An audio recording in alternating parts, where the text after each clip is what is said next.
there are like these two twins that are like separated at birth. They are like reunited in college, like they meet each other. My. As this newspaper article went out, right, someone was reading a newspaper and then I was like, these two kids look like my son David.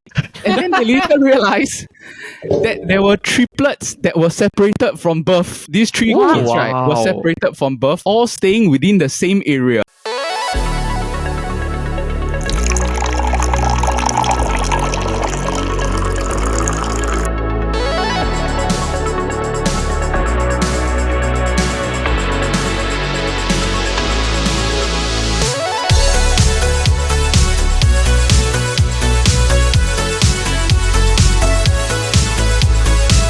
What's up? What's up? What's up? And welcome to our coffee shop. I'm your host, Ting Yong, and welcome to another episode of the KopiBros show presented by the Chit Podcast Network. Now, for those of you tuning in via YouTube or any other sort of podcasting platform, hi again.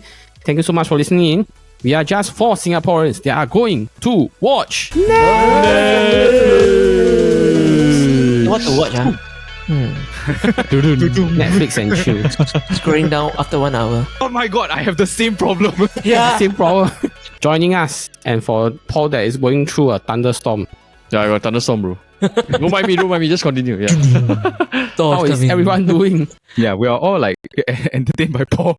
Yeah, thunderstorm and rain showers.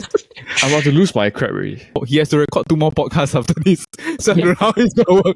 Oh no! I am joined by me, Dad, Jordan, and Paul. Especially Paul, who has just undergone thunderstorm and rain. I bought this from Lazada. So I want to but it's been okay. To be honest, it's been for 2 years already. Okay. But it shouldn't be like that, right? As a consumer, I am disappointed. You're gonna write a 5-star review 2 years later. A 1-star review. Honesty. I like honesty. Yeah. A fun fact, I watched a China Douyin. They say that this person, he ordered beef noodle. Then the noodle came, right, there was only 2 pieces of beef. He was very pissed. Then he called the restaurant said, I'm not going to give you a refund. So instead of complaining, right, she bought a whole pack of beef. She put it all in the noodle. She take picture. She give 5 stars. Said, hey, this one very good. Everybody should order. Then in the end, when everybody ordered and didn't get that, the whole place had to shut down their delivery because everybody complained. It's like using positivity to crush the opposition. Yeah, exactly. Let's do this, Paul. Okay, so I am by no means encouraging any of this behavior, but let's get on to what we are supposed to talk about today, which is Netflix documentaries. Now, before I start talking about documentaries, maybe I ask the 3 of you first, how has Netflix so-called changed your life, or how often do you guys watch Netflix now? In terms of convenience, yes lah. Because I think last time I used to torrent everything. So I have to censor. Torrent. Yeah, you torrent, Pirate Bay. BitTorrent. Pirate Bay. Pirate. Hey, you gotta be honest, right? Yeah. Yes, it's one big platform. It took me 1 hour to find a show. I struggle with this also. First, what should I watch? Action, love story, cartoon. Do I want to invest my attention into something so serious now? You know? Yeah. And they make it so convenient. Like the fact that the streaming. You can skip the intro. Yeah. They autoplay the next episode within 5 seconds. Stuff like that. Then after 5 episodes, they'll ask, are you still there? Yeah, are you still watching? They keep it at the place where you last left off, that kind. Yeah.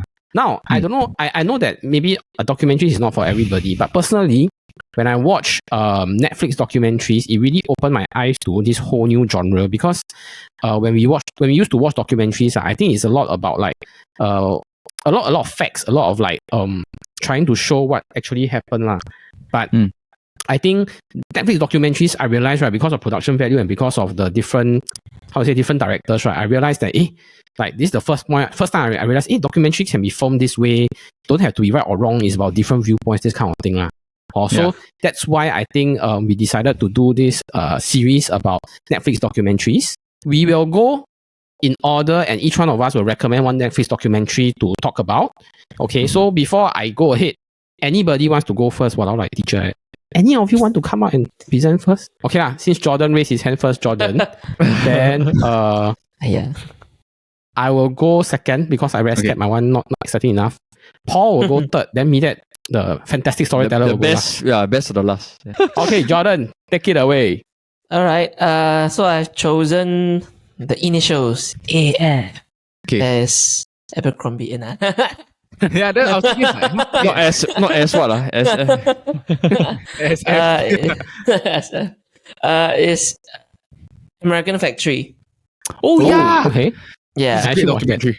Yeah. So this is one of the eye-opening kind of documentary that you really know how the Chinese work and how the American works. Back in 2000-ish, where General Motors, the plant closed, which causes over 10,000 jobs was lost. 2010, Chinese companies are beginning to ramp up investment in US manufacturing, so they are reopening the shutters in American factories.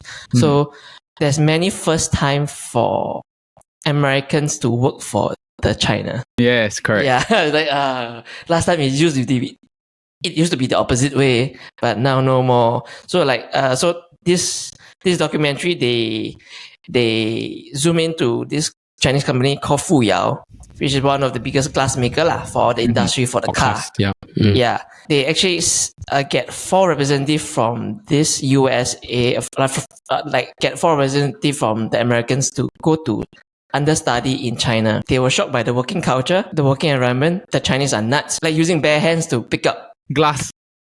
like glass, like crazy. To learn all this, then they try to apply as much as possible in the US.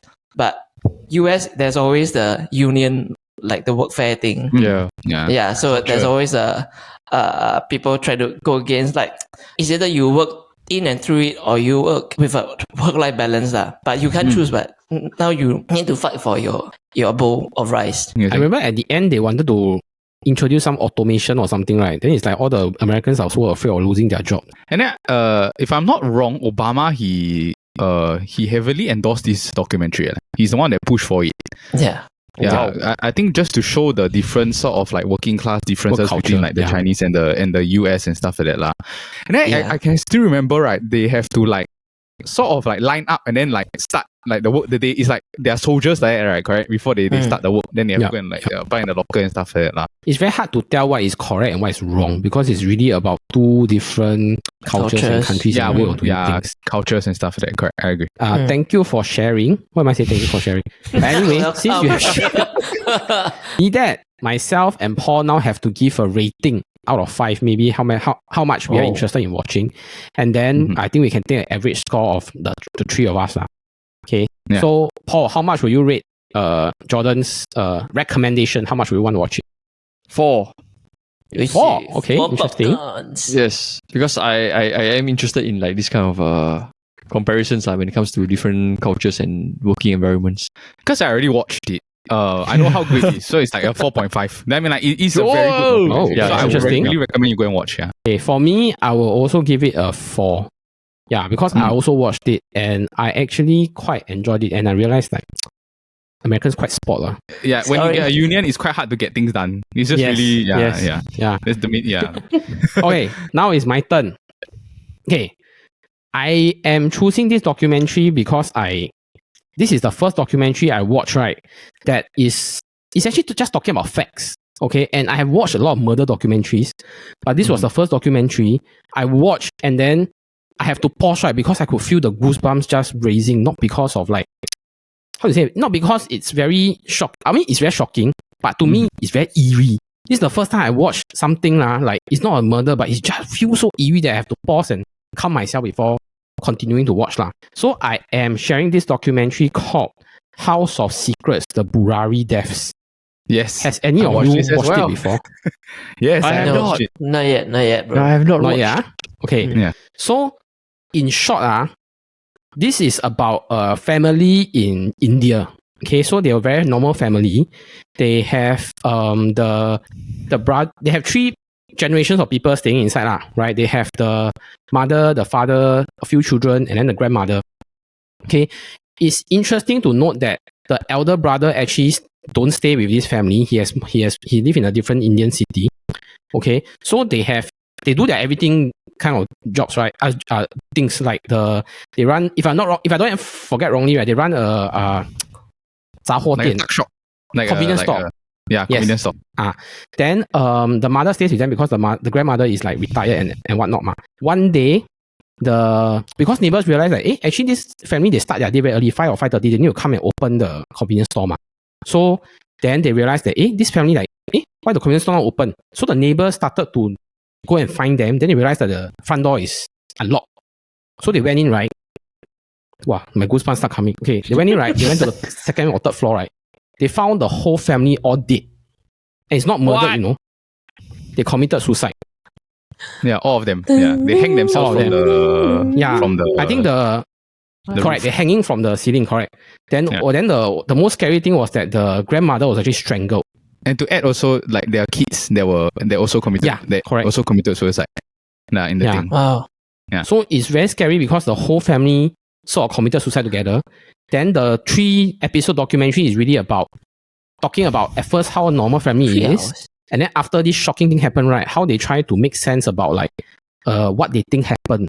Then they start to review a bit about like maybe the elder son, the second son that stayed with the grandmother, stay with her mother, which is the grandmother of the family. How he have a certain say and everything, has a very strong grasp of the household, this kind of thing.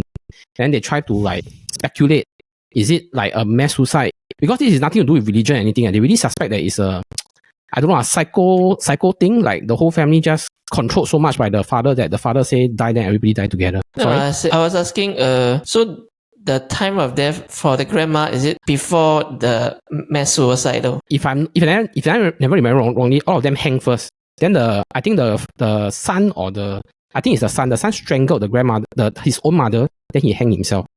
Yes, correct. That's the correct order. It's like everyone's committed suicide first, then the last person strangled the mother, and then the last person hanged himself. Yeah. What makes Netflix like their documentaries very good or like very enticing is because they pick very dark subject matter and they don't care the location.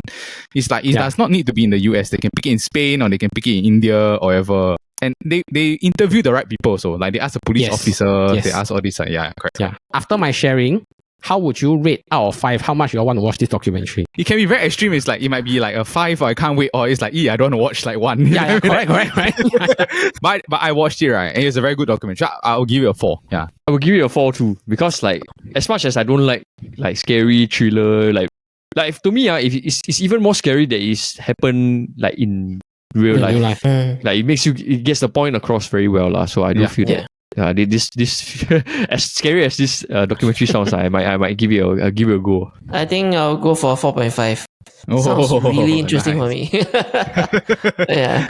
Okay, so can watch it over the weekend if you're feeling brave or sunny. Yeah, but not this period. It's like not this period, brother. Okay, now Paul, what is your documentary? All right. Okay.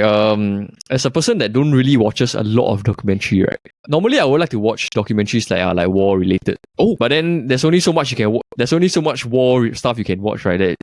Usually, if you watch one documentary, people will know the main story about this. Apart from war, I like to watch like autobiography like documentaries. This came out I think last year, and I watched Arnold Schwarzenegger, the documentary of Arnold Schwarzenegger. Actually, good documentary. Yeah. Yeah, it's a very. I don't know if you all watched it. I think most of you have watched it already. I really enjoyed it a lot because it's only 3 episodes, and they film in the way that 3 episodes, right? They like portrayed the 3 points of his life.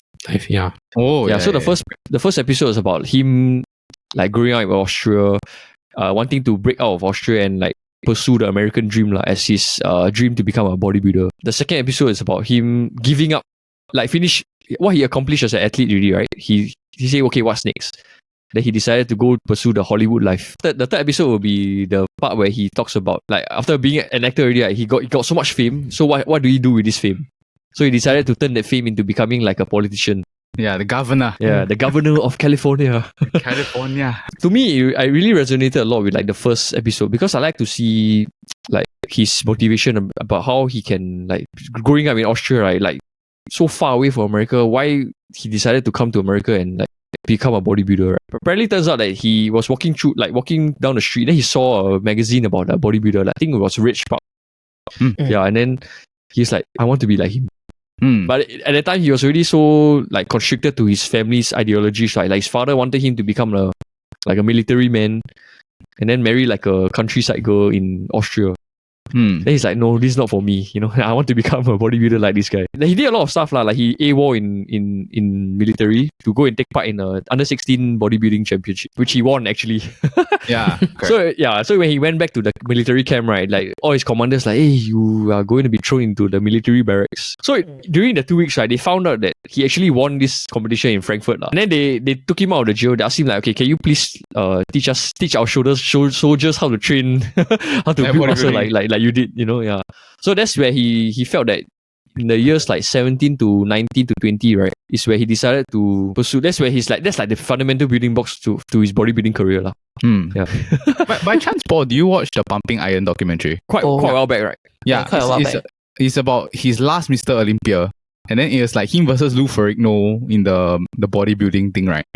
And then it just show you how his mindset is when it comes to bodybuilding. Where it's like he's a pioneer and he really is like he pushed his body to the limit in this time one. But he also uses the idea of like it's not all physical, it's like mental warfare. And so it's like he will mentally try to challenge the opponents and stuff like that. To let them know like to intimidate them. Yeah, to intimidate them. Yeah, correct.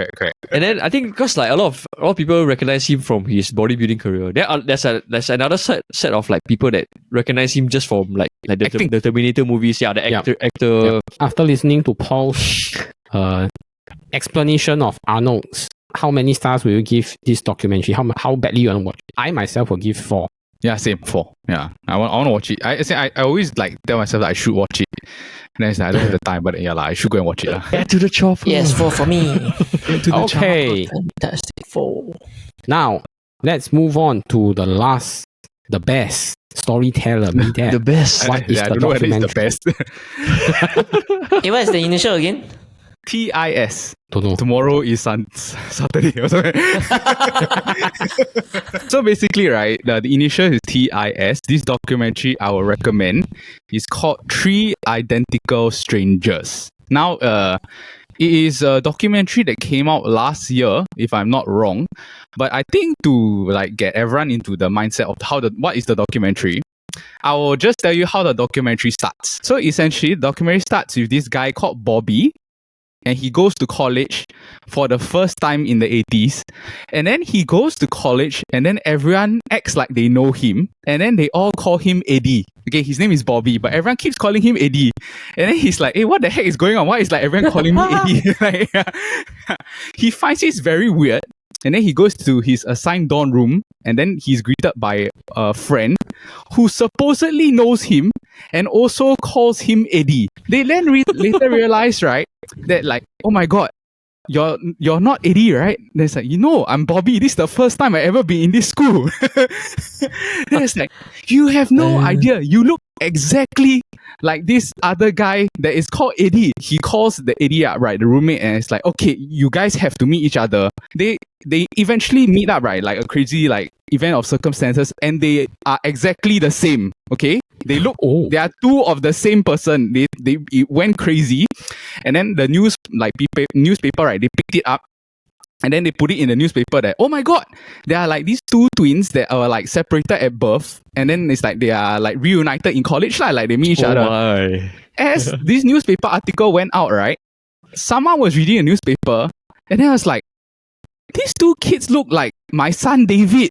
And then they later realized that there were triplets that were separated from birth. These 3 kids, right, were separated from birth, all staying within the same area. They met up with each other, right? And then they became best of friends. Like these 3 brothers, like even though they were separated from birth, right? They eventually became like best of friends and stuff like that. On the surface, right, they went on to like do a lot of talk shows, and then they went to go and meet like a lot of like they became very famous, these 3 triplets. In the meantime, right, they are so happy to be with each other that the parents, they were like, hey, how come like the adoption agency didn't tell us that there were triplets, that they were separated from young? Because we just thought that it was just one like, oh, yeah, there was 1 kid, all this lah.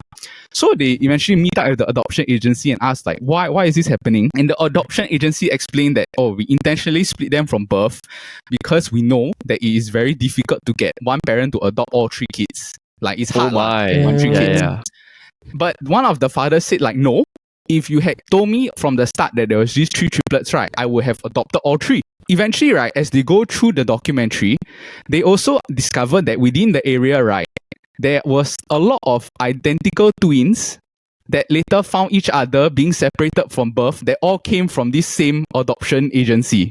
Okay? Oh. So this adoption agency split a lot of twins or triplets or whatever, right, since young. And all of these kids, right, growing up, they have recollections of scientists coming to their house to do tests on them. So, this begs the question, is like, how on earth is this all possible? What is the sick and twisted sort of like reasoning behind all of this, like separation at birth and stuff like that? And then they deep dive into the psychology of what the separation did to a lot of them. A lot of these kids grew up with depression. A lot of these kids grew up with mental strife. So I will not explain the mind-blowing like reason why on earth they were split at young. This one I think you all go and watch lah, but it's really very mind-blowing lah. All I can say is this documentary is one of the documentaries that like I watched with my wife. We were just like scrolling on Netflix and we watch, right? And then by the end, right, it was like, oh my god. Then we just spent like a few hours like just researching about what happened after that and stuff like that lah. Yeah. So this documentary I'll highly recommend is called The Three Identical Strangers because they were triplets that were separated from birth. Yeah. Five.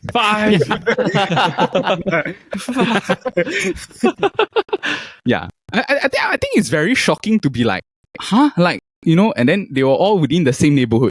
Like, you know, it's like technically it's like all of us in the West like that. All of the three of them. Yeah, there was all three. And the crazy thing also as well, right, is that they were all adopted by different wage classes. So one was adopted by a rich person, one was adopted by a middle class, one was adopted by a lower class. And then you feel like, is this intentional or what? So it's like, yeah lah. This one reminds me of the documentary Our Father. Do you guys watch that? Similar to that. Yes, correct. Yeah, I have not watched it. But that documentary is more about like this guy Sperm placing sperm into donor, correct. Yeah, so okay, to enlighten Paul and Jordan, right? In short, Our Father is about this conspiracy where this doctor that was supposed to, you know, fertility clinics, you're supposed to take the mother egg and the father's sperm and then sort of like help them fertilize and then implant it in the mother. But he take all these sperm samples, throw away, right? Take his own sperm and then inseminate with the wife one, then plant it back in the wife. Yeah. Then how many kids he fathers? A lot, yeah. There's known a one according to documentary about 30, 40 plus. Known one. Yeah, correct. Yeah, correct. Yeah, then a lot of them grew up with like defects because the sperm donor apparently not very healthy also. So Jordan, we haven't heard your score for MINDBLOWING documentary. 5, man. 5. You gotta watch. Please watch it. It's really very good. Watch it. Yeah. It's really very very good. So watch it. Yeah. Okay, so I think that settles our Netflix documentary recommendation series. It was actually more entertaining than I thought it would be. Yeah, so very excited to watch. Yeah, Three Identical Strangers. Get out of here. Oh, look at the time. Our coffee shop is closing by the meantime. If you like this episode, please remember to give it a like and subscribe.